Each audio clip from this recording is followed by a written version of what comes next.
¿Estamos? La literatura española surge en un periodo llamado la época medieval. ¿Estamos? A ver, entendamos por época medieval aquella época cuando la sociedad gira totalmente en un pensamiento orientado hacia Dios. ¿Sí? El hombre deja de considerar los valores humanos y empieza a soñar, ¿sí? A valorar solamente los designios de Dios. ¿Ok? Es la época teocentrista, ¿sí? Teocentrista. La literatura, las artes desarrolladas por Grecia y Roma terminan siendo pues eclipsadas por una estética que se basa pues en la sumisión, ¿sí? A Dios y las representaciones pues de la vida de los santos, así como las descripciones de la Virgen María y de el poder de Dios. ¿Ok? Es la época medieval. Para ser muy concretos con nuestro tema en particular, hay que reconocer primero el carácter teocéntrico de esta época, el mundo medieval, reconocer también la figura de los reinos, ¿sí? Ya lo sabrás más con tu curso de Historia Universal, que esta época llamada la época oscura, la época medieval, es religiosa, teocéntrica y la forma social es el feudalismo, ¿sí? En donde vemos que quien tiene el poder, el control económico y político es aquel que controla la tierra, el dueño de la tierra, el señor feudal, ¿sí? Se desarrollan las relaciones del feudalismo. La gran sociedad romana, la gran sociedad civilizada había sido eclipsada, aplastada cuando Roma cae en manos de los bárbaros. ¿Ok? Pero esto lo hablarás más en el curso de Historia Universal. Nos corresponde a nosotros en literatura simplemente comentar este hecho para explicar cuál es la naturaleza de la literatura medieval en España. ¿Estamos? A ver, avanzamos. Primero veamos esto, ¿sí? Aquí veamos cómo se desarrolla la literatura, o mejor dicho, cómo es la época medieval, ¿sí? Que se divide en tres partes, ¿ok? Y que cada parte de esta época medieval tiene unas propias características. ¿Estamos? Por ejemplo, la época medieval va a tener un momento llamado la Alta Edad Media, luego otro llamado el Medioevo y finalmente una época llamada la Baja Edad Media. Son tres momentos en la época medieval. La primera, ¿sí? La Alta Edad Media, es una época no muy conocida, debido a la falta de textos que nos informen sobre esta época, ¿sí? Justamente a la caída de Roma en manos de los bárbaros, ¿sí? A partir del siglo quinto, perdón, sexto, quinto, sexto, claro, el séptimo, octavo. No se sabe qué pasó a ciencia cierta con el mundo. Es justamente por eso este momento llamado la etapa más oscura de toda la literatura, de toda la época medieval, ¿ok? No se supo nada. Pese a que antes en Grecia y Roma ya había escritura, en la Alta Edad Media hay una oscuridad y no se sabe qué pasó. Sin embargo, es en el que se produce, ¿sí?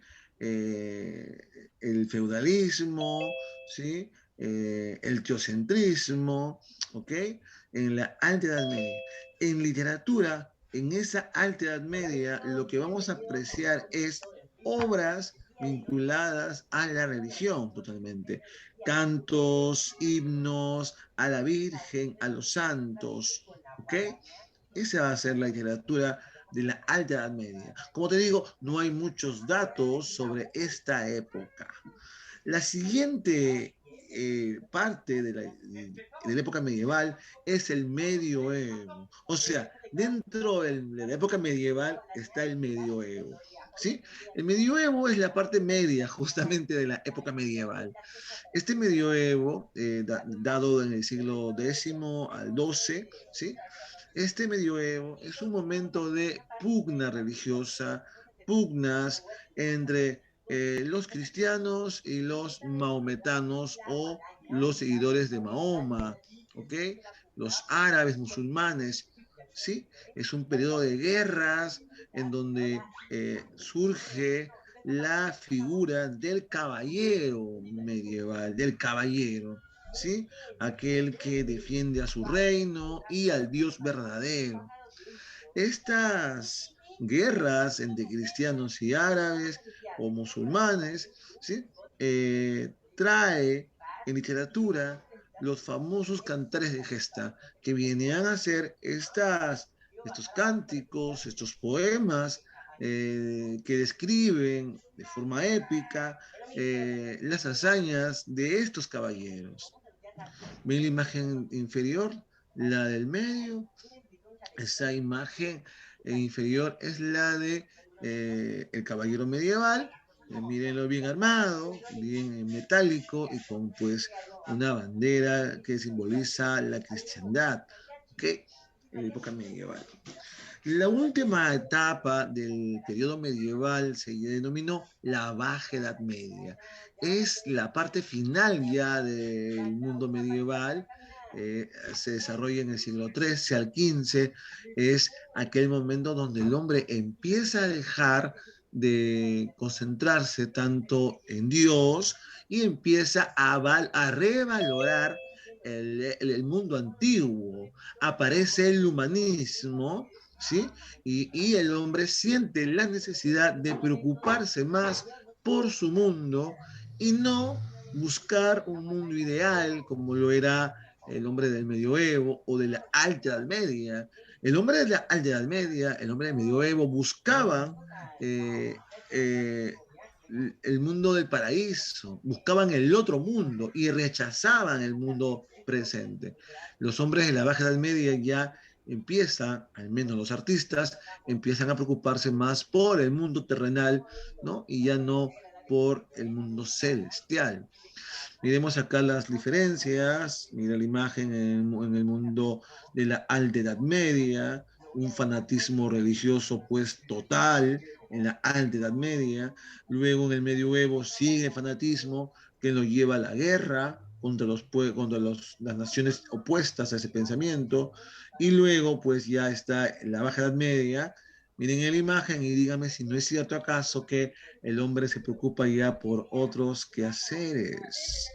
Díganme ustedes, en la imagen, ¿se está preguntando, se está preocupando por otros quehaceres el hombre? Claro, las ninfas. Las ninfas, Alfonso, son personajes divinos de la imaginaria clásica, ¿sí? O sea, de la imaginación grecorromana, que era humanista, que era antropocentrista. Recuerda que el mundo clásico que ya hemos visto de los griegos, ellos eran clásicos, ellos eran antropocentristas, ellos eran racionales, ¿sí? Y esta civilización fue destruida, eh, fue destruida por la época medieval.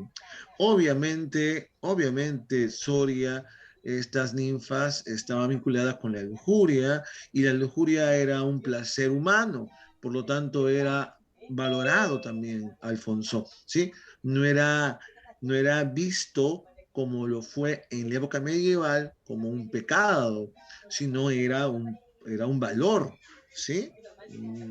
Quiero que me entiendas, el mundo medieval trae trae como castigo moral a ciertos actos antes considerados como normales, como propios del hombre y la mujer, ¿sí?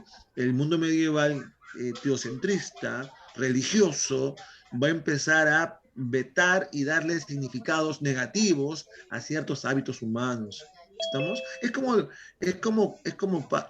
Natalia, de manera histórica, podemos decir que con la caída de Constantinopla en el finales del siglo XV, ¿sí? Finales del siglo V, ¿sí? O con la caída, perdón, me estoy equivocando, sorry, con la caída de Roma en el 476, Natalia, ¿sí? Acabando el siglo V es cuando acaba el mundo clásico romano y empieza el mundo medieval, ¿ok? 476. Y luego se va a extender hasta 1450 y tantos con la caída de Constantinopla, ¿ok? O sea, dura casi 1000 años el mundo medieval, Natalia. Pero este mundo medieval, en esos 1000 años, no es igual, pues. En esos 1000 años lo hemos dividido en tres partes: Alta Edad Media, el Medioevo y la Baja Edad Media, ¿ok? Quien tiene mayor tiempo es la Alta Edad Media, y luego le sigue el medioevo y al final la baja edad media. Pero como les digo, estos conceptos, Natalia, de historia, los van a precisar mucho más en tu clase de HU, ¿sí? En literatura solamente lo utilizamos como un contexto para explicarte cómo es la literatura, ¿sí? Cómo es la literatura de esa época. Entonces, para terminar y acabar con la idea que muy bien me lo ha puesto tu compañero, es que había ciertos valores que habían sido o eran normales en el mundo clásico, en el mundo de Grecia y de Roma, pero luego en la época medieval, por el carácter religioso, se empezó a criticar ciertos valores, como este caso de la lujuria, ¿no? El sexo era algo común, natural, en el mundo romano, ¿sí? En el mundo ya medieval hay una especie de prohibición, ¿sí? Como con la idea de pecado.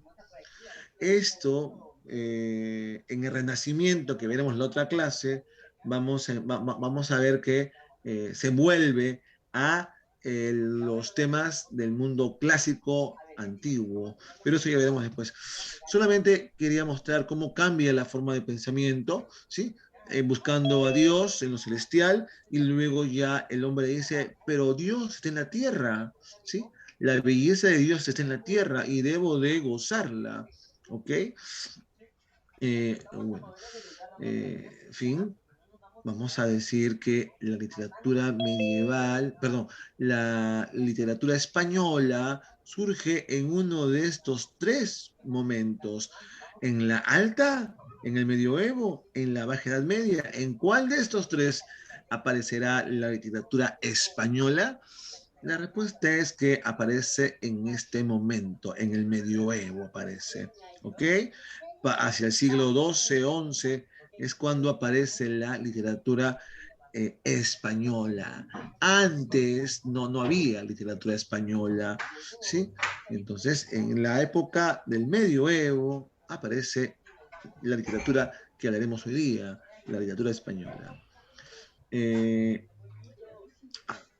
esta, esta este momento de aparición de la literatura española se le llama también formación de época de la formación de la literatura española. Justamente se da en el contexto de, a ver, voy a dibujarlo por acá, así antes de poner esa imagen, quiero que me entiendan lo siguiente. Estamos apoyándonos de historia para poder explicar nuestra clase. Se me bien, no tengo la imagen o sea, no voy a hacerlo muy bien que digamos, pero bueno, ahí vamos con la idea que quiero mostrar, ¿sí? Con perdón de Europa, ¿sí? Voy a dibujar Europa en mi mente como es. Quizás estoy mal, falta por ahí otro país, pero bueno, a ver, ¿qué sucede, no? el mundo, horrible mi dibujo, el mundo antiguo, ¿sí? El viejo mundo que viene a ser Europa, Europa había sido eh, desarrollada grandemente por los romanos, ¿sí? Los romanos habían conquistado todo el mundo antiguo, toda Europa, habían llegado a partes de Asia, a partes también de África, ¿sí? El mundo romano pues era enorme, ¿estamos? Era enorme, eh, había crecido grandemente, ¿no? Egipto, todo eso estaba en manos de los romanos, ¿sí? El mundo antiguo era el mundo romano, ¿sí? Un gran imperio, ¿sí? Un gran imperio. Posteriormente, Roma empezó a dividirse, ¿sí? Los bárbaros empezaron pues a eh, eh, poblarla y luego ¡plin! Cayó Roma, se destruyó Roma, ¿sí? Al caer Roma, ¿sí? Al caer Roma, van a sucederse una serie de eh, los señores dueños de tierras van a empezar a tener poder sobre las personas que trabajan en sus tierras, ¿sí? Y van haciendo pequeños sectores donde hay señores con mucho poder, ¿sí? Y va a haber demasiados, ¿no? Aparecen los reinos, ¿sí? Los grandes feudos por todo Europa, pues, ¿no? Por toda Europa. Entonces, pues, esos reinos, todos los que aparecen, ¿no? Son muchos, ¿ah? A la caída, claro, de Roma, ¿sí? Pero todos tienen algo que se llama la cristiandad. Si bien Roma, y como te digo, esto más lo hablarás con tu clase de HU, si bien Roma desapareció, Roma dejó la cristiandad. Roma dejó la cristiandad, ¿sí? Eh, Ahora, mientras se dejó la cristiandad en Europa y también el latín, ¿ah? Roma cae, pero queda su idioma como idioma de la cultura y también queda la religión cristiana. ¿Ok? Sin embargo, los pueblos árabes, ¿sí? También van a desarrollar una propia religión, ¿sí? Un propio profeta que es Mahoma, y entonces van a realizar una especie de campaña militar para luchar por el Dios verdadero contra los cristianos. Entonces va a surgir la llamada Guerra Santa entre los musulmanes con los cristianos. Los musulmanes van a llegar por barco desde Asia, obviamente, van a llegar a invadir Europa, van a intentar hacerlo. Y el lugar donde van a comenzar su invasión a Europa es España. España, que era la península ibérica, que era un conjunto de pueblos y de reinos cristianos, va a ser invadido por los árabes. ¿Ok? Los árabes, musulmanes, tienen su propia religión, obviamente, ¿no? La media luna árabe, ¿sí? Y de España van a ir van a querer conquistar toda Europa, pues, ¿no? Según cuentan en historia, tú también lo sabes, la invasión árabe musulmana fue detenida por Carlomagno, ¿verdad? Carlomagno detiene esa apropiación del mundo musulmán en Europa, ¿no? Sin embargo, si Carlomagno lo defiende, ¿sí? De la invasión musulmana en Europa, va a haber una región, chicos, una región que sí va a quedar en manos de los árabes. Esa región va a ser España. España va a quedar en manos de los árabes. Desde el siglo V, perdón, desde el siglo octavo, ¿sí? El año 700, desde el siglo octavo hasta el siglo XV, hasta el 1400, ¿sí? Va a quedar invadida España por los árabes. ¿Estamos? España invadida por los árabes. Y en esos casi 700 años de invasión, ¿sí? Los naturales de la península ibérica, los cristianos, van a enfrentarse contra los árabes en la llamada guerra de la Reconquista. Y en esta Reconquista aparecen muchos héroes y habrá poetas populares llamados juglares que van a encargarse de cantar las historias de estos guerreros, estos caballeros cristianos que pelean por el reino cristiano de España. Estos poetas populares son los juglares, ¿sí? Que es una especie de poetas, de bufones, de gente que alegraba a las personas y vivía de esa diversión que le daba a la gente, ¿no? Los juglares. Entonces, ellos van a cantar las hazañas de estos hombres, ¿sí? En toda Europa, los juglares. Y sus cantos se van a denominar cantares de gesta, o sea, de hazañas, ¿no? De guerras. ¿Estamos? Entonces, España invadida del siglo VIII hasta el siglo XV, ¿no? Mira todo ese tiempo que estuvo España invadida por los árabes. Si tú te quejabas que el Perú fue invadido por España durante mucho tiempo, España estuvo invadido más por los árabes, ¿sí? Entonces, en esa invasión, chicos y chicas, en esa invasión árabe a la península ibérica, durante esa invasión es donde nace la literatura española, ¿ok? Así de simple. Borramos esto ya, que solamente me sirvió para poder explicar, y fue un mal dibujo, otra vez lo pongo, ¿sí? Y lo borramos. Ahora sí podemos decir más rápido, ¿sí? Esta época, miren la imagen allí de los guerreros cristianos contra los árabes, ¿sí? Esta época del surgimiento de la literatura española es durante el llamado momento de la Reconquista, la pelea de los reinos del norte cristiano contra los moros musulmanes maometanos, ¿sí? Esta pelea dura del siglo VIII hasta el siglo XV. Ahora, literariamente, en este momento de invasión árabe a España, ¿sí?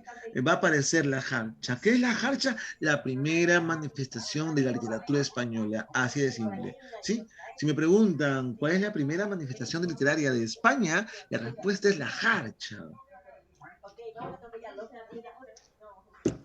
La jarcha es el género lírico.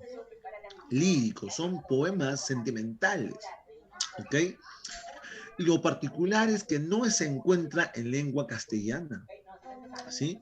Se encuentra en lengua mozárabe, que era un dialecto del árabe, ¿ok? Así es que la primera manifestación literaria española no está en lengua castellana, sino está en lengua árabe, ¿ok? El siguiente punto. Luego de las jarchas aparecen los llamados juglares, ya te dije, los juglares son poetas populares que divierten al público cantándole hazañas guerreras, ¿sí? Entonces aparece en el siglo XII el mester de juglaría, que son ¿qué es mester?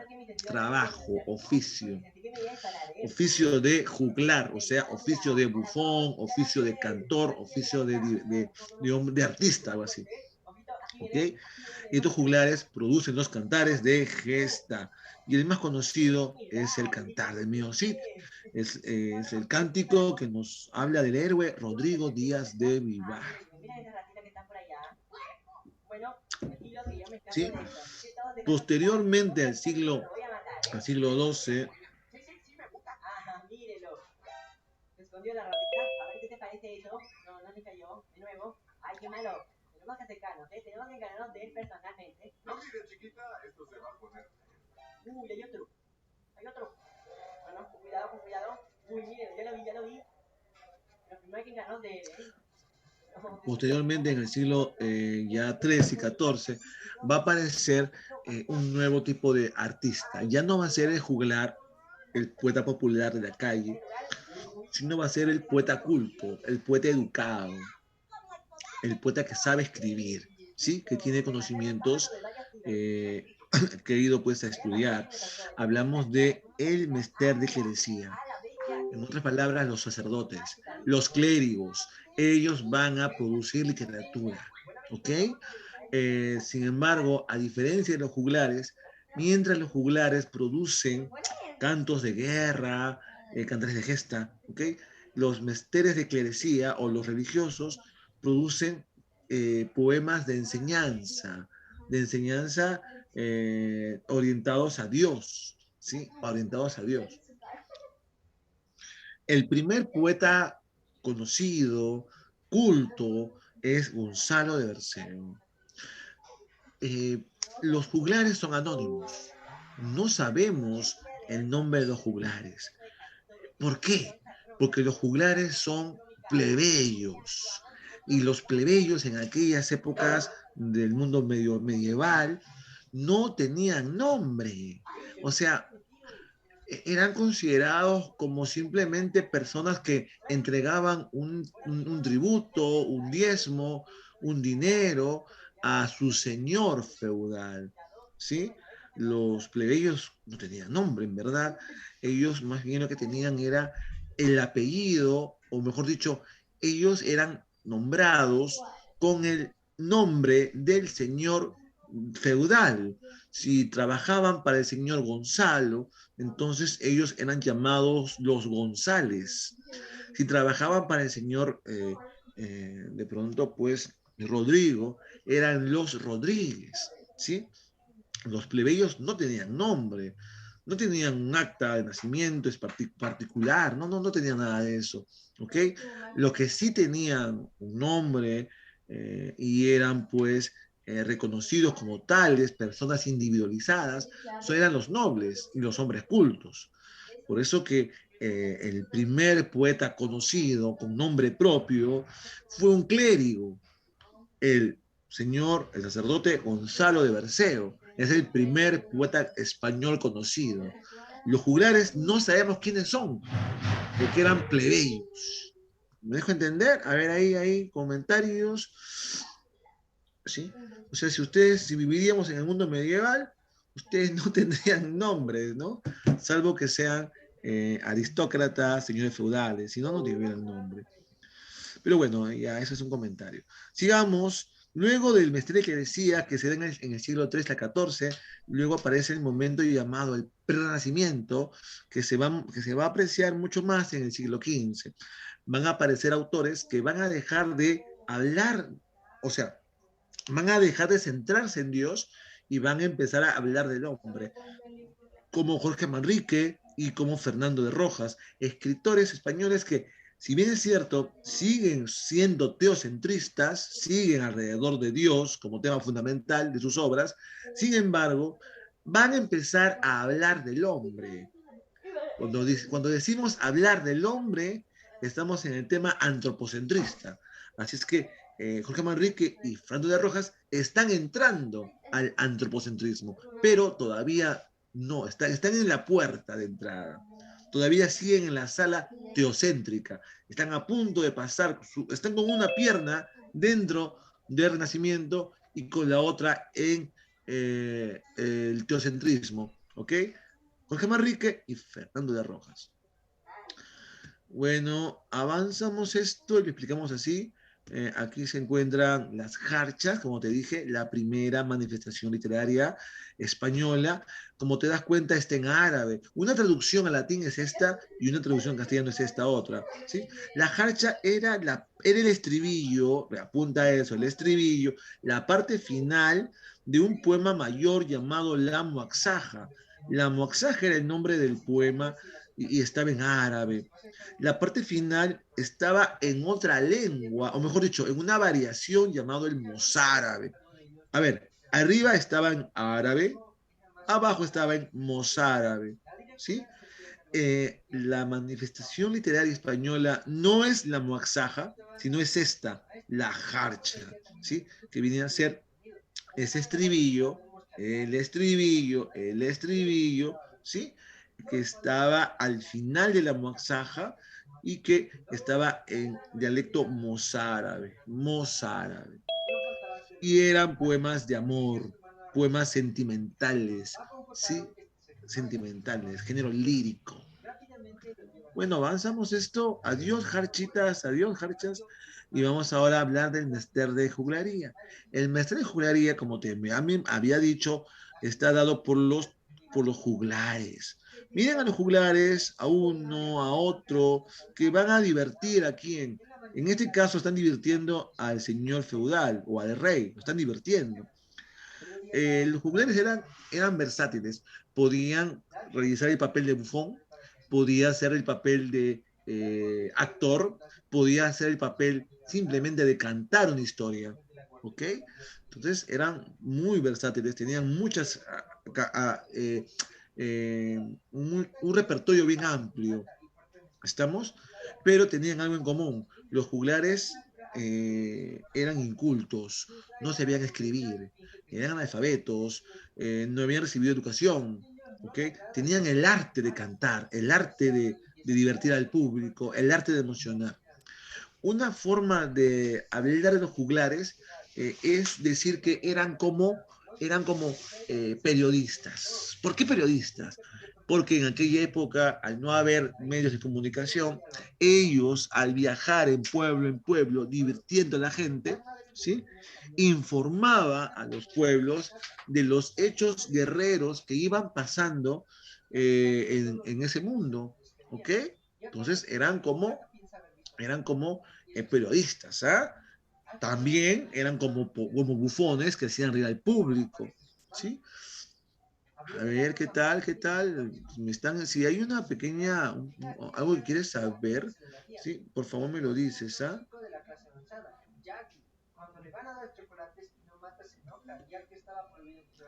A ver, avanzo. Juglares. Los juglares van a componer los cantares de gesta. Hay una diferencia básica entre lo que es un juglar y lo que es un trovador. Si estás escuchado estas palabras, ¿no? Juglar, trovador. El juglar es un poeta épico y el trovador es un poeta lírico. A ver, recuerda tu primera clase que tuvimos de géneros literarios. El género lírico es subjetivo. El género épico es objetivo. Quiere decir que el género lírico expresa las emociones subjetivas. En cambio, el género épico no expresa necesariamente expresiones emotivas. Lo que el género épico realiza principalmente es la descripción y narración de hechos o de lugares, ¿sí? Entonces, los juglares lo que realizaban eran cantos, ¿sí? Cantos épicos, ¿sí? Narraban, narraban, describían las acciones de los caballeros medievales. Míralo ahí, al que está tocando su tambor, ¿sí? Ese es un juglar. Él está cantando un hecho. Obviamente lo realiza con emoción, sí, sí es cierto, pero lo importante es la descripción de hechos. ¿Sí? Eso sucede con los juglares. Los trovadores no, ellos están cantando al amor, ellos están cantando del mundo interno, sus emociones. Ellos son poetas líricos. Y ahora la pregunta es, ¿por qué a los dos los llamamos poetas? Porque los dos producen poemas. Mientras el trovador realiza poemas sentimentales llamados poemas líricos, los juglares producen poemas épicos, ¿sí? Llamados cantares de gesta. ¿Me entendiste? Sí, obviamente a la pregunta que alguien me lo formula por interno, si es cierto, primero época medieval, pues, después ya viene la época moderna o el Renacimiento. ¿Estamos? Bueno, avanzamos entonces y hablemos de los cantares de gesta.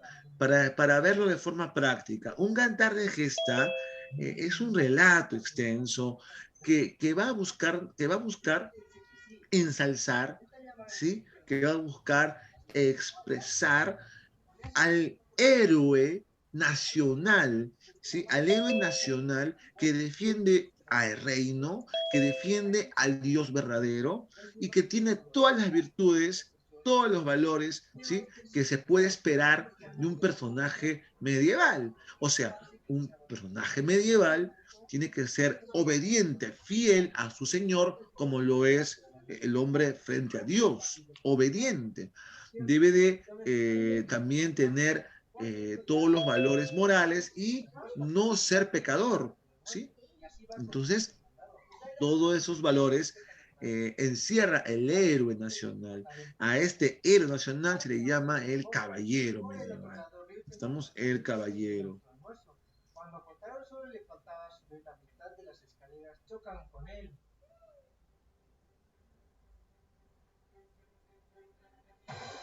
Pero llega un enmascarado a salvar la situación. Y ayuda a Kotaro a subir las escaleras. Son relatos extensos, ¿sí? Un poquito voy a avanzar, voy a ser un poquito más rápido ahora, muchachos, ¿sí? Son relatos extensos, ¿sí? Extensos. Está en verso, porque son poemas, como ya te dije, son poemas. Los cantares de gesta son poemas. Son poemas, están en verso, son musicales, es una canción. Cuando ustedes alguna vez ya lean, es que lamentablemente en la academia no se puede hacer ello porque estamos en un nivel de preparación de conocimientos, pero en el colegio o quizás ya tú solo, no más adelante, cuando tengas una obrita en tus manos, el cantar de gesta, ¿sí? No se lee como si fuese una novela, no se lee, se tiene que recitar como un poema, porque es un poema, ¿sí?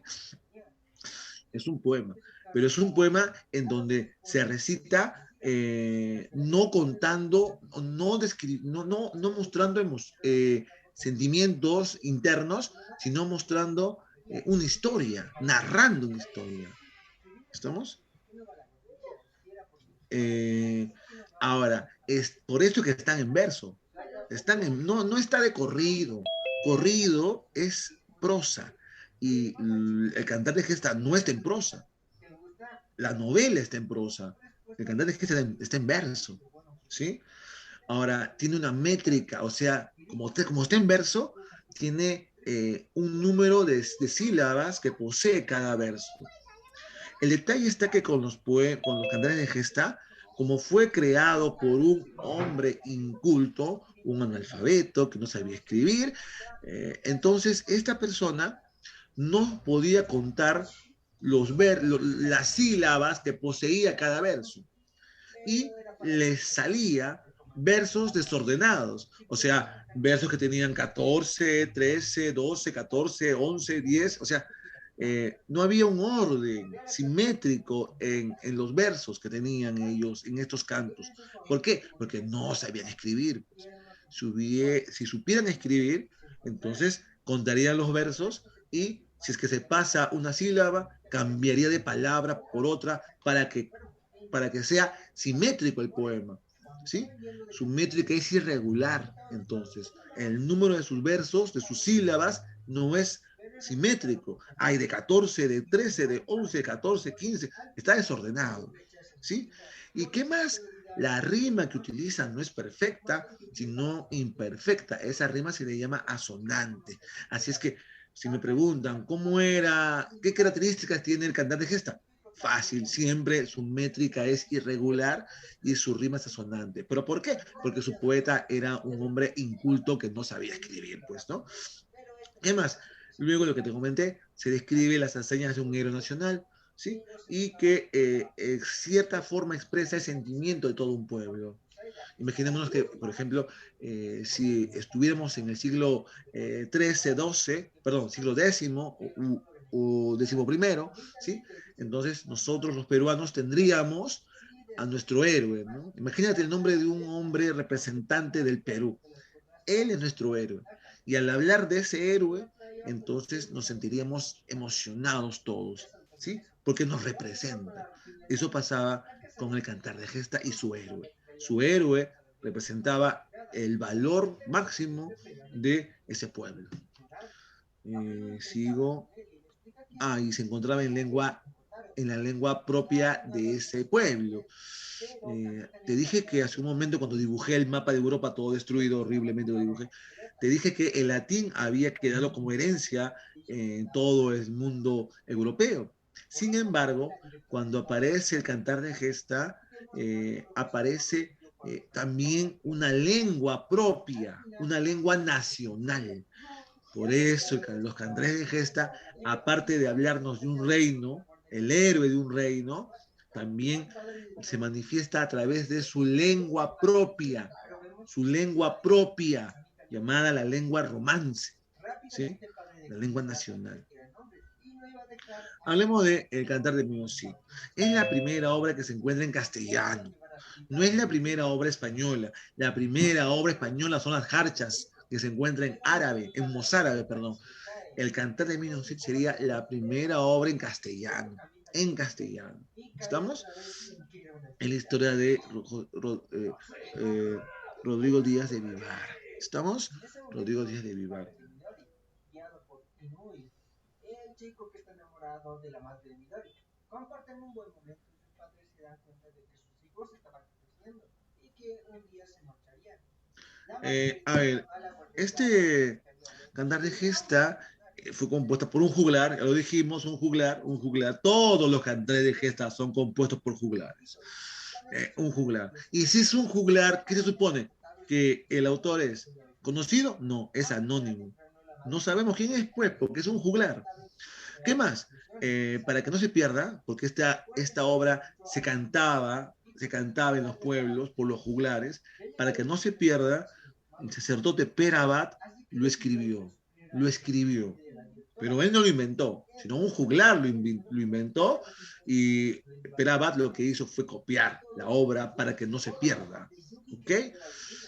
Posteriormente, en el siglo XIX, ya entrando al siglo XX, el intelectual Menéndez Pidal, el español Menéndez Pidal, va a encontrar la obra, el manuscrito de Perabat, y va a decir, vamos a dividirlo en tres partes porque es muy larga, y la divide en tres partes. Sí, la obra no estaba dividida de un comienzo en tres partes, chicos, estaba de corrido. Quien lo dividió en tres partes fue Menéndez Pidal en el siglo XIX. Y estas tres partes son el destierro, las bodas y la afrenta. Repito, el destierro, las bodas y la afrenta. El destierro, las bodas y la afrenta. ¿Ok? ¿Sí? Cáptame y pregúntame si no entiendes algo, ¿ah? Dividido en tres cantares, ¿ah? En tres partes. ¿Qué más? Si uno revisa un poco internet, googlea o recuerda lo que ya dije en la primera clase, hubo varios cantares de gesta en toda Europa.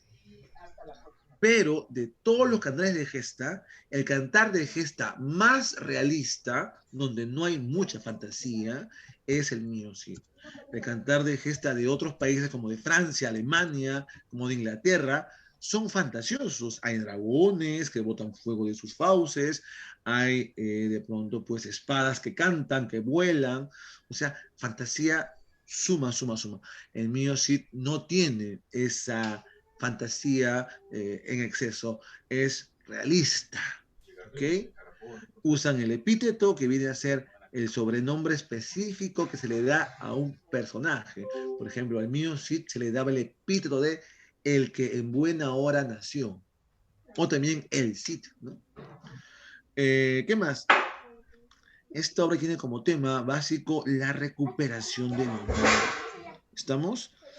A ver, un poquito más rápido. El mío sí pierde su honor porque injustamente lo acusan de haber robado y en otra ocasión castigan a sus hijas, las vejan azotándolas. Entonces él pierde su honor. ¿Entiendes?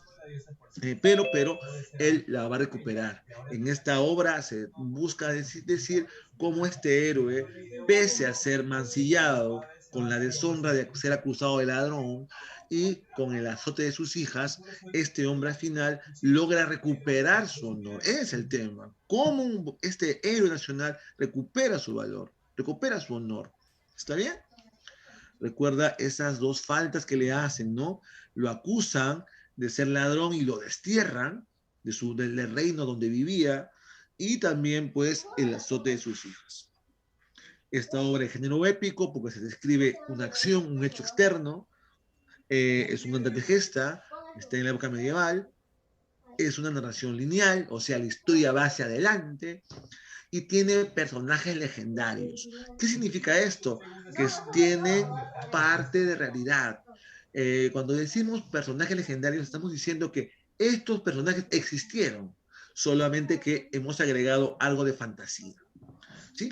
En cambio, si yo dijera personajes míticos, son totalmente personajes inexistentes. Nunca estuvieron, simplemente son de la imaginación, de la ficción.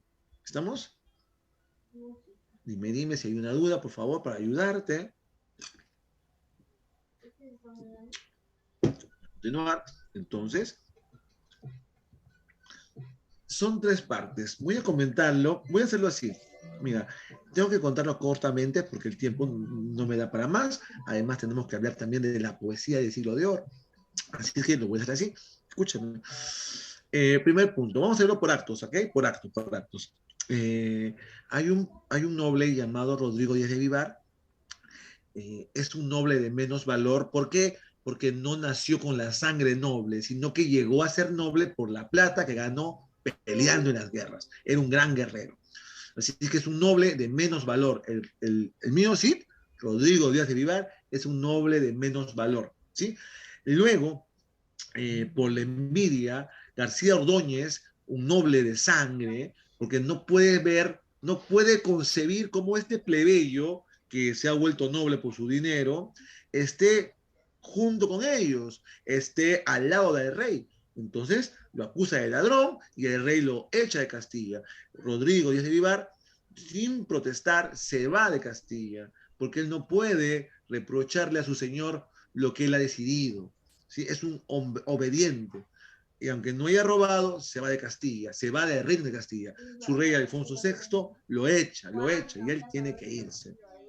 ¿Sí? El reino donde vivía la Castilla, deja a sus hijas y se va de Castilla, se va fuera. Pero no se va solo, se va con todos sus hombres, porque él es un noble y como noble tiene también sus vasallos, ¿sí? Sus vasallos. Y entonces con ellos se van, ¿sí? Ganan muchas guerras, ganan espadas como la colada, ¿sí? Y luego este primer cantar acaba cuando este guerrero que fue expulsado de su reino, ¿ok? Y que pese a la expulsión, ¿sí? Peleaba contra los árabes y cuando les ganaba la guerra, eh, todo el botín que ganaban, una parte se lo entregaba a su rey, a pesar de que éste lo había votado, lo había expulsado. Rodrigo Díaz de Vivar, como una especie de manifestación de que lo siente su señor todavía y que, y que siempre va a ser su vasallo, le entrega parte del botín al rey para que éste lo perdone.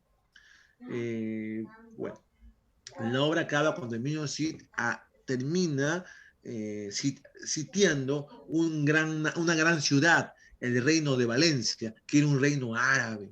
¿Sí? Así acaba el destierro, la primera parte. La segunda parte es cuando Emilio Cid ya gana Valencia sin pelear. Los valencianos árabes se rinden porque saben quien está atacándoles es el mío Cid. Y con ese hombre nadie puede vencerlo. Así es que se rinden y el mío Cid entra campeón en Valencia. Cuando el rey se entera de que el mío Cid, su vasallo, ha ganado Valencia, decide perdonarlo. Obviamente es interesado por el botín de Valencia, ¿no? Entonces va a querer verlo para entrevistarse con él, obviamente, y perdonarlo. Así es que se encuentra con el mío Cid, el rey, él lo perdona, el rey, y le pide que sus hijas, Elvira y Sol, se casen con unos hombres nobles, los Carrión. Pero los Carrión son familiares de García Ordóñez, el hombre que lo acusó de ladrón, ¿sí? Entonces, los Carrión se casaron van a ser propuestos como futuros yernos de Mino Cid a pedido del rey. El Mino Cid no quiere que sus hijas se casen, pero como no puede contradecir a su rey, le dice, está bien, rey, cásalas tú, por favor, porque tú estás deseando el matrimonio, yo no, y no te voy a contradecir, pero por favor tú las casas, y el rey las va a casar. a Elvira y Sol con Diego y Fernando. Sin embargo, estos hombres, así como su familiar García Ordóñez, simplemente tienen ambiciones económicas. Solo quieren el dinero del Mío Cid, porque lo desprecian. ¿Por qué lo desprecian? Porque García Ordóñez, ¿sí? Así como los Carrión, ¿eh? Ellos son nobles de sangre, ¿sí? Y tienen ese desprecio contra este noble de privilegio, quien es el Mío Cid y sus hijas, ¿sí? Se da el matrimonio, ¿sí? Y así acaba las bodas de las hijas de Cid, el segundo cantar. ¿Estamos? Y para terminar, en el último cantar, el llamado La Afrenta de Corpes, ¿sí? Decirte que el mismo Cid gana una espada, la espada colada, tizona, peleando contra el árabe Búcar, que ha venido a recuperar Valencia, ¿sí? Luego de ganarle la espada con tizona a Búcar, el mismo Cid, o mejor dicho, en el Palacio de Valencia, donde están viviendo sus hijas con sus maridos, los Carrión, va a haber un momento donde un león se escapa y los Carrión se van a sentir humillados. Todos se van a burlar de los Carrión. Y los Carrión ofendidos por la burla que le han cometido toda la gente de Mío Cid, porque ellos han llorado, gritado por el león, van a decidir vengarse. Y con pretexto de viajar, van a vengarse azotando a las hijas del Mío Cid. Las azotan. El Mío Cid enterado de esto, ¿sí? No puede cometer venganza con sus manos porque él es un noble de menos valor y no puede enfrentarse con un hombre de más valor, no puede. Entonces le pide al rey que haga justicia porque él las casó. Y el rey, como si es un noble del mismo nivel, entonces él realiza un juicio. Y se da un juicio donde los Carrión son derrotados. Las chicas, Elvira y Sol, ahora solteras, porque sus maridos han muerto en batalla, eso no se dice, pero se infiere, ¿sí? Ellas solteras nuevamente. Entonces van a haber nuevos príncipes, nuevos nobles que van a pedir las manos de estas muchachas. Y son los nobles de Navarra y de Aragón. La obra termina diciéndonos el futuro. Sí, la obra termina diciéndonos el futuro. ¿Qué nos dice? Que así de esta forma el Mío Cid recuperó su honor. ¿Cómo así? Porque de las hijas del Mío Cid van a nacer los futuros reyes de España. Y con eso quiere decir que el Mío Cid recuperó su honor porque se transformó en abuelo de los reyes de España. ¿Sí? Recuperó su honor cuando ganó Valencia y el rey lo perdonó, y recuperó su honor cuando sus hijas se casan con nuevos hombres de mayor valor. ¿Estamos? Así acaba el mío decir. ¿Se entendió? Preguntas, preguntas. A la una, a las dos, a las tres. En todo caso, voy a mostrar imágenes que te ayuden con lo que he explicado. Por ejemplo, miremos acá el destierro. Elvira y Sol y Jimena, la familia de Miocid, está llorando en la partida de Miocid. Él tiene que irse, ¿sí? Tiene que irse por orden del rey. Acá se está yendo, pero no se va solo, se va con sus hombres. Luego pide comida, no hay comida. Luego Martín Antolínez, ahí está el nombre en la viñeta, en el globo, está ahí Martín Antolínez, le va a ayudar. Es un extraño que le va a decir, mío, sí, déjame ser tu caballero, déjame seguirte a donde tú vayas y te voy a ayudar. ¿Cómo? Yo sé que padeces de dinero, no tienes dinero, ¿cómo alimentar a tus caballos? ¿Cómo alimentar a tus hombres? Vamos a estafar a dos judíos, a Raquel y Vidas. Vamos a hacer que caigan en su propia avaricia. Como ellos van a pensar que van a obtener un buen dinero ventajoso si intercambian algunas monedas por cofres de oro, ¿sí? Por cofres de joyas. Llenemos en esos cofres de arena, ¿sí? A cambio de un dinero que ellos nos den. Y ellos nos lo van a dar, porque su avaricia los va a cegar. ¿Sí? Confiando en ti, no van a abrir el baúl. Hay que llenarlo de arena. Y de esa forma, el mío Cid, y a pedido de Antolines, va a, van a engañar a los judíos Raquel y Vidas. ¿Sí? Y luego, con dinero, bien armados, el mío Cid va a salir de Castilla. Mira ahí la imagen última. aparece Minaya. ¿Quién es Minaya? Minaya es el brazo derecho de Miño Cid, que parte de las ganancias que va obteniendo por las victorias contra los árabes, le entrega siempre una parte al rey. Y ahí vemos cómo le está entregando al rey una parte del botín ganado. ¿Sí? ¿Me están entendiendo, chicos? Por favor, si es que no me entienden, díganlo, por favor, ¿sí? Avanzo. Ahora vamos a ir... Ay, maquinita, ¿qué pasó? También te dije que gana la colada, ¿no? Aquí, mientras está peleando con los árabes, pelea contra un cristiano, contra el conde Ramón de Berenjer. Él no quería pelear. ¿Sabes por qué no quería pelear el mío sí? Porque este hombre es cristiano. Yo peleo solo con árabes, pero este cristiano, rebelde, majadero, le ofende al mío sí. Le dice, quiero pelear contra ti, porque tú estás atacando a ciertos reinos árabes que son mis amigos. Y yo no voy a permitir eso. Además, tú eres un infanzón asqueroso, eres un noble de menos valor. Yo te voy a derrotar. Y entonces el niño se le dice, no puedo pelear contigo. Tú eres un cristiano. Además, eres pariente de mi rey, de Alfonso. Yo no puedo hacerte daño. Pelea, cobarde. No puedo, niño. Pelea, pelea, pelea. Niño, no puedo, te voy a dar duro. Pelea, cobarde, anciano, le dice.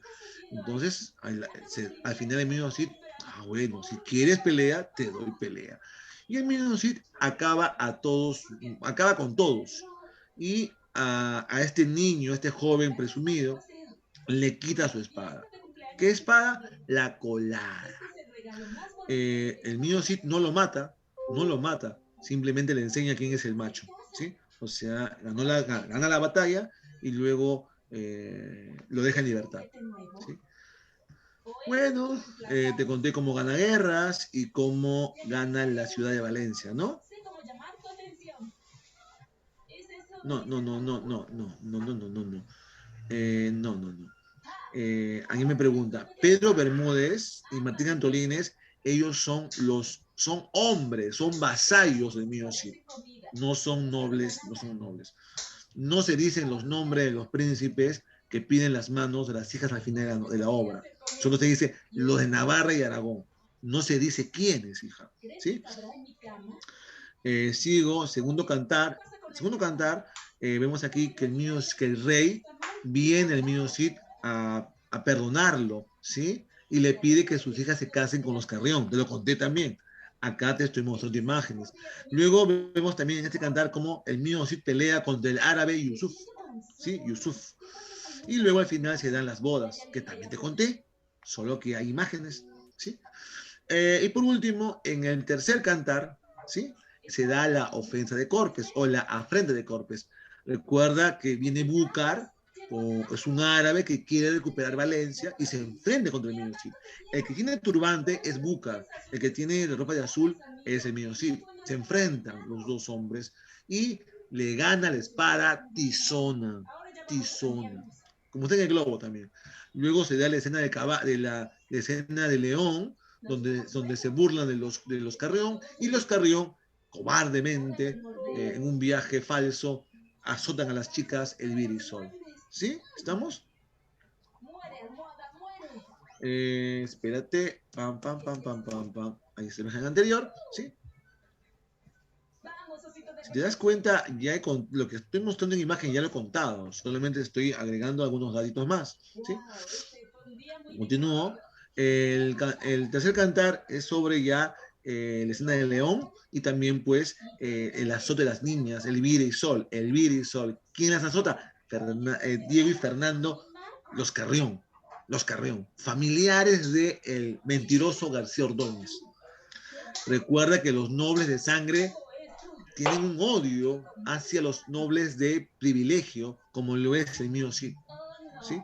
Acá el mío Cid le pide al rey, tú la casaste, tú vas a hacer justicia por ella, pues, le dice. Y el rey hace justicia.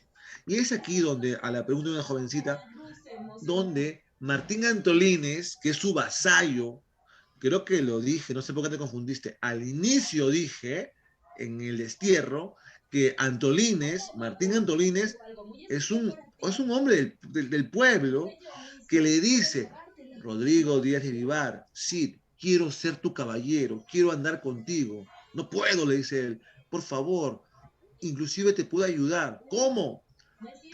Hay que estafar a los judíos Raquel y Vidas, ¿entiendes? Así es que Martín Antolínez es un hombre de pueblo que luego se hace un vasallo del mío Cid, ayudándole a estafar a Raquel y Vidas, los judíos. No es un príncipe, no, para nada. Y Pedro Bermúdez es un caballero más que tiene el mío Cid. El mío Cid tiene un conjunto de hombres. Recuerda, el mío Cid es un noble, tiene sus vasallos. Y uno de sus vasallos es Pedro Bermúdez, el mudo, ¿sí? Pedro Bermúdez y Martín Antolínez se enfrentan contra, no, Antolínez no, Minaya. Pedro Bermúdez y Alvar Fáñez de Minaya se enfrentan contra los Carrión en un duelo de las armas, ¿sí? No se dice que los mataron, pero se supone. ¿Por qué? Porque en esa época estaba prohibido el divorcio. Cuando estos hombres se enfrentan contra Minaya y contra Pedro Bermúdez, ¿sí? Se enfrentan, es el enfrentamiento de las armas. ¿Ustedes saben qué significa eso? Significa que si tú mueres es porque Dios quiso así. Si tú ganas es porque Dios quiso así. Así es la idea en ese mundo medieval, ¿sí? Es un enfrentamiento. Supuestamente el que dice la verdad gana y el mentiroso muere. Así es. No se dice, ¿no?, que ha muerto, pero se sobreentiende ya, porque se da el juicio de las armas. Y en segundo momento, las hijas de Mino Cid pueden tener nuevos pretendientes, pero ¿por qué? Porque los Carrión ya están muertos, pues. Si no, no podía hacerlo, ¿sí? Entonces, van a pedir nuevos pretendientes, los príncipes de Navarra y Aragón, no se dice su nombre, ¿sí? Y con ellos ya, como te dije, ¿no? Nacerán los futuros reyes de España, ¿sí? Con la sangre de Minos. ¿Sí? Muy bien, ahora sí terminamos la historia, me pasé bastante. Vamos ahora a hablar sobre lo siguiente. Lo siguiente tiene un poco de menos de valor, así es que voy a pasarlo rápidamente. No lo pasaría, yo quizás me puedo saltear rápido, pero lo voy a hacer porque yo quiero que tú tengas todo el dato completo. Por ejemplo, ¿qué seguía después del mestre de juglaría? El mestre que decía, ¿no? Los sacerdotes, ¿no? Solo te pongo acá la lista para que tú luego ya si quieres lo lees, porque no es tan necesario. Solo son religiosos que van a escribir obras para enseñar el camino correcto a Dios. El primer poeta conocido, Gonzalo de Berceo, es el que está ahí, Calvito, ¿sí? Ese escribe Milagros de Nuestra Señora. Se acabó, ahí están los mesteres de clerecía. Una pregunta puede ser, ¿qué te diferencia el mestre de clerecía con el de juglaría? Es que el de juglaría es popular, inculto, no sabe escribir y realiza cantares de gesta. En cambio, el clérigo es culto, sabe escribir y sus obras son religiosas, obviamente. Avanzo. Esto tampoco es de mucha importancia, pero voy a colocarlo por si acaso. Es el prenacimiento. Dije que el hombre empieza a preocuparse por él mismo, por las cuestiones humanas. Tiene un pie en el mundo medieval y tiene otro pie en el mundo renacentista. Son los prerenacentistas. Y ahí está Fernando de Rojas con su obra La Celestina y está Jorge Manrique que reflexiona sobre la muerte del hombre. ¿Sí? Jorge Manrique con copias de la muerte de su padre y Fernando de Rojas con la obra La Celestina, que es la primera tragicomedia, una obra de teatro que mezcla tragedia y comedia, ¿sí? La Celestina, que trata sobre una bruja que realiza amarres, ¿sí? Muy bien, ahora sí, plin, chao, y acá unos cuantos poemas de Jorge Manrique que habla de la muerte. Esto no viene en Villarreal, viene en San Marcos. Así es que, chao. Igualmente, estos siguen los poemas sobre la muerte de Jorge Manrique, ¿no? Sobre la muerte de su padre. Chao también. Ahora vamos a hablar de la siguiente etapa de la literatura española. La primera fue la época medieval, ¿sí? En el medioevo, ahí surge el mundo de la literatura española, las jarchas, el cantar de gesta mío sí, y luego los clérigos, y al final Jorge Manrique y Fernando de Rojas, ¿sí? Fin, ahí acabó el mundo medieval. Ahora, bienvenido a la siguiente etapa. A ver, rápidamente digo, ¿qué pasó? Pasó lo siguiente, escúchame. España logra expulsar a los árabes. Los reinos de España, los cristianos, se juntan todos, en uno solo, bajo el matrimonio de los reyes católicos, ¿sí? Fernando y la reina Isabel se juntan. Y como están unidos, van a luchar contra los árabes y les van a ganar la guerra. Y los van a votar fuera de España a los árabes. Ese es uno. Segundo, ¿sí? Como se han unido los pueblos cristianos, ya España se ha unificado, ¿sí?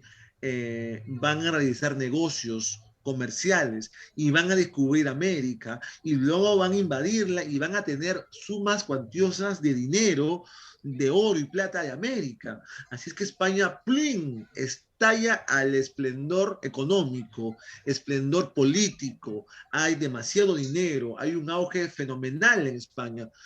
Ese auge esplendoroso de España se llama el siglo de oro, que apareció en el siglo XVI y el siglo XVII. ¿Estamos?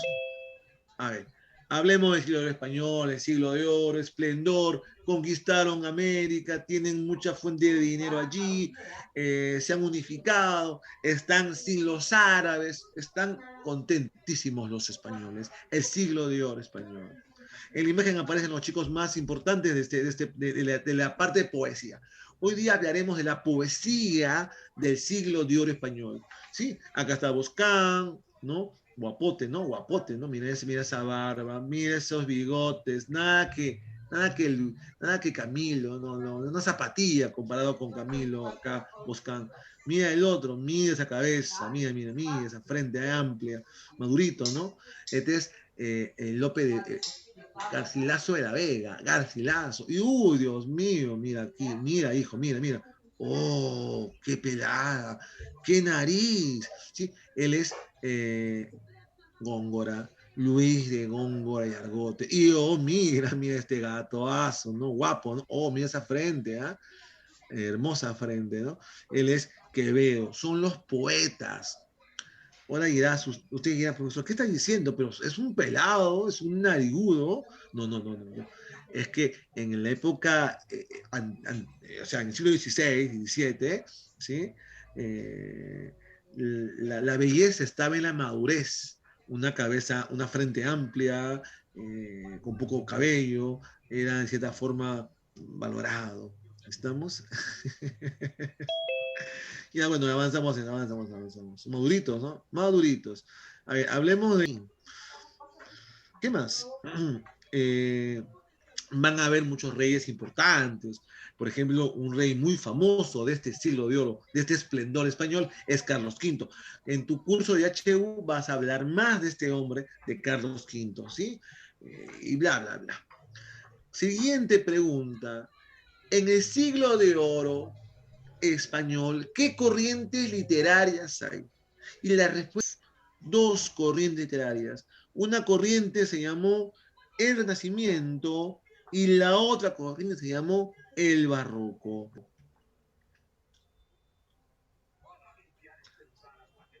Recuerda que para estos siglos ya América fue invadida, ¿ya? América fue invadida. Chicos, muchachas, como te digo, vamos a hacerlo bien, vamos a hacerlo práctico porque el tiempo me va a ganar.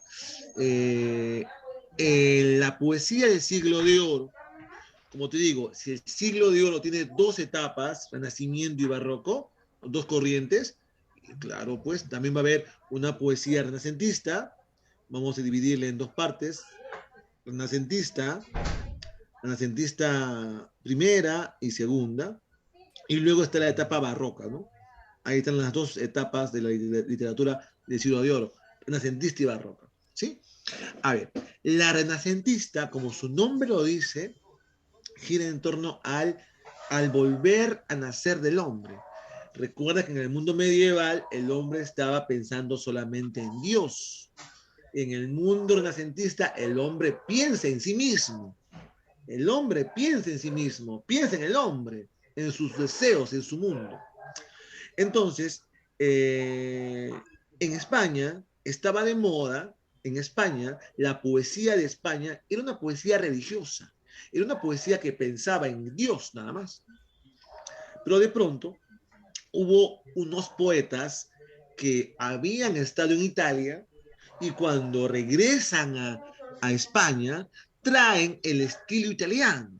Y ese estilo italiano era un estilo renacentista, donde se hablaba del hombre, se hablaba del amor, se hablaba del goce, del placer humano. Esa poesía italiana, renacentista, va a entrar a España y va a vencer a la escuela tradicional que estaba en España. En España estaba la escuela tradicional de Castillejo, una poesía que cantaba villancicos y que hablaba de Dios. De pronto aparece la poesía italiana, el estilo italiano. ¿Con quién? Con Garcilaso de la Vega y con Boscán. Estos dos poetas traen la escuela italiana. ¿Estamos? En la escuela italiana tiene como líder a Garcilaso de la Vega, quien es llamado el Petrarca español. ¿Ok? Inclusive, en la escuela italiana también es llamado la escuela petrarquista por el estilo italiano que ostenta. ¿Sí? Boscán es el maestro de Garcilaso de la Vega. Recuerda que el líder de esta escuela es Garcilaso de la Vega, el Petrarca español, discípulo de Boscán. ¿Ok? Él estuvo en Italia y trajo esas ideas nuevas a España. ¿Y cómo es la poesía italiana? ¿Cómo es la escuela italiana? A ver, vamos a verla. En primer lugar, la escuela italiana dice que va a utilizar una forma de poesía nueva que se llama el soneto y la lira. Son dos tipos de estrofas poéticas más musicales, más dulces, el soneto y la lira.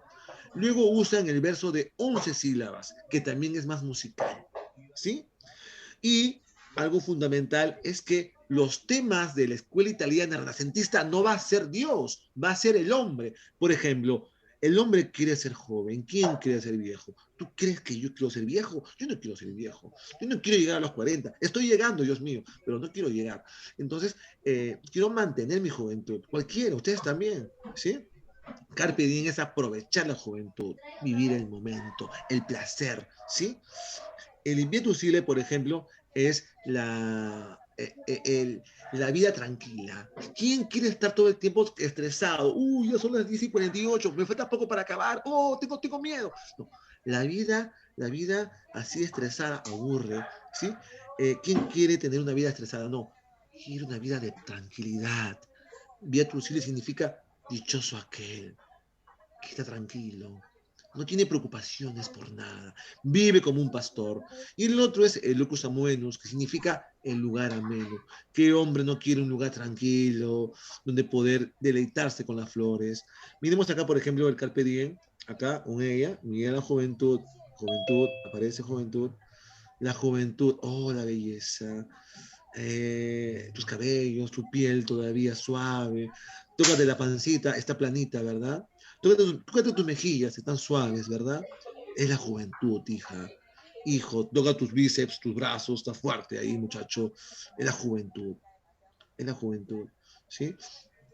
Aprovecha el día, aprovecha ahora, porque luego vendrá el viento airado y se llevará tu juventud. Carpe diem, ¿ok? Carpe diem. Fin, porque no puedo leer el poema por el tiempo que tengo, cortísimo. Avanzo, chao, Carpe diem. Y luego la vida de tranquilidad. Oh, quiero la tranquilidad. Mira, qué dichoso aquel que no trabaja presionado con el tiempo y está tranquilo como un pastor, mirando el campo, animales, hierba, animales, hierba, animales, hierba, hierba, animales, hierba, hierba, el mundo tranquilo del campo, la vida del pastor, muchachas, muchachos, vía tu sile, ¿ok? Y Luego, por último, es el lugar ameno, el lugar agradable. ¿Quién quiere dejar la ciudad, ir al campo, mirar las flores, enamorarse de la naturaleza, mirar su rostro reflejado en la laguna mientras te bañas? ¿Sí? Qué lindo, qué rico, ¿no? El placer de el lugar ameno. El locus amoenus. ¿Ok? Muy bien. Ahora sí, vamos a hablar ¿qué más? Ya te dije, esta es la escuela italiana, la escuela del Renacimiento, ¿sí? En esta escuela figura como personaje principal el señor Garcilaso de la Vega, ¿sí? Llamado el Petrarca español. ¿Quién es el Petrarca español? Hablemos un poco de este tío, de este man, ¿eh? A ver, Garcilaso de la Vega, primero fue un hombre que peleó bajo el ejército de Carlos V y murió peleando por él, ¿sí? Vivió 33 años, mira, al poeta Garcilaso de la Vega. En la mañana es un militar, mata a los franceses, a los protestantes, ¿sí? Por España, ¿estamos? Y en las noches se dedica a escribir poemas y a llorar por ella, ¿sí? Es como que en las mañanas dicta en una academia, luego trabaja de profesor, de abogado, y en la noche llora por ella. Algo así, ¿no? No sé si entienden la referencia. Entonces, así es, así es Garcilaso de la Vega. Es militar en la mañana y en la noche llora por ella. ¿Sí? Es un poeta. ¿Quién? ¿Por quién llora? Por esta perdón, por esta mujer. ¿Sí? Por Isabel Freire. Su dolor. Su dolor. Isabel Freire. Salud por ellas, ¿no?